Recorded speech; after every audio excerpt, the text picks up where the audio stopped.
రాజ్యాంగం తయారు చేయడానికి మహనీయులు ఎంతో కృషి చేస్తే ప్రధాని నరేంద్ర మోదీ రాజ్యాంగం మారుస్తాననడం ముమ్మాటికి రాజ్యాంగాన్ని ఖూనీ చేయడమే అని కాంగ్రెస్ సిద్దిపేట నియోజకవర్గ ఇన్ఛార్జి పూజల హరికృష్ణ మండిపడ్డారు.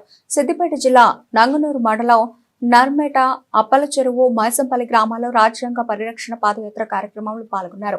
అనంతరం మాట్లాడుతూ పార్లమెంటు సభలో మహనీయులను అవమానించేలా మాట్లాడడం సరైన విధానం కాదన్నారు.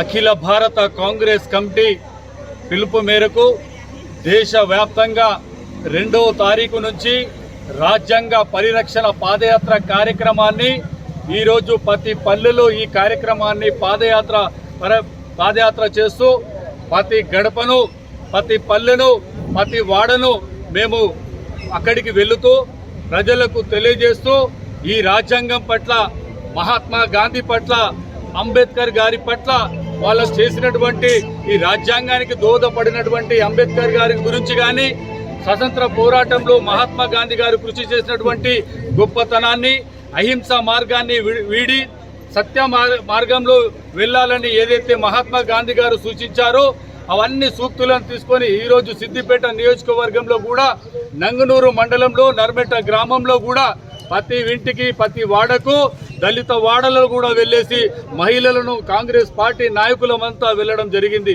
ముఖ్య ఉద్దేశం ఏంటంటే మొన్నటికి మొన్న పార్లమెంట్లో అమిత్ షా గారు అంబేద్కర్ గారిని కించపరుస్తూ, హేళన చేస్తూ మాట్లాడడం కూడా మీరందరూ దేశ ప్రజలు గమనించారు. ఈ బీజేపీకి వ్యతిరేకంగా, అమిత్ షాకు వ్యతిరేకంగా, నరేంద్ర మోదీకి వ్యతిరేకంగా భారతదేశ ప్రజలందరూ వారికి బుద్ధి చెప్పే విధంగా నిరసన కార్యక్రమాలు కూడా చేయడం జరిగింది. అందులో భాగంగా ఈరోజు నరేంద్ర మోదీ కూడా మళ్ళీ రాజ్యాంగాన్ని కూడా మారుస్తా అంటూ ఈ మధ్యలో ప్రజలకు వివరిస్తా ఉన్నాడు.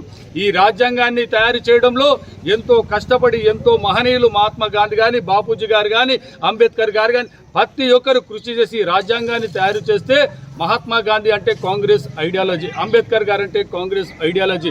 ఈ రాజ్యాంగం రాయడంలో కూడా కాంగ్రెస్ పార్టీ యొక్క పాత్ర ఎంతైనా ఉంది.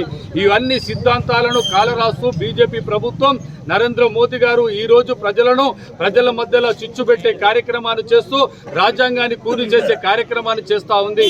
ఇలాంటి అంశాలను నేటి తరానికి, రాబోయే తరానికి కూడా వివరించే విధంగా కాంగ్రెస్ పార్టీ కంకణబద్దులై ఈ తెలంగాణ రాష్ట్రంలో పిసిసి అధ్యక్షులు మహేష్ కుమార్ గారి నేతృత్వంలో, అలాగే రేవంత్ రెడ్డి గారి నేతృత్వంలో, మా ఇన్ఛార్జ్ అయినటువంటి మీనాక్షి నటరాజన్ గారి ఆదేశాల మేరకు సిద్దిపేట నియోజకవర్గంలో కూడా 5 మండలాల్లో ప్రతి గ్రామంలో ఈ కార్యక్రమాన్ని చేపడతా ఉన్నాము.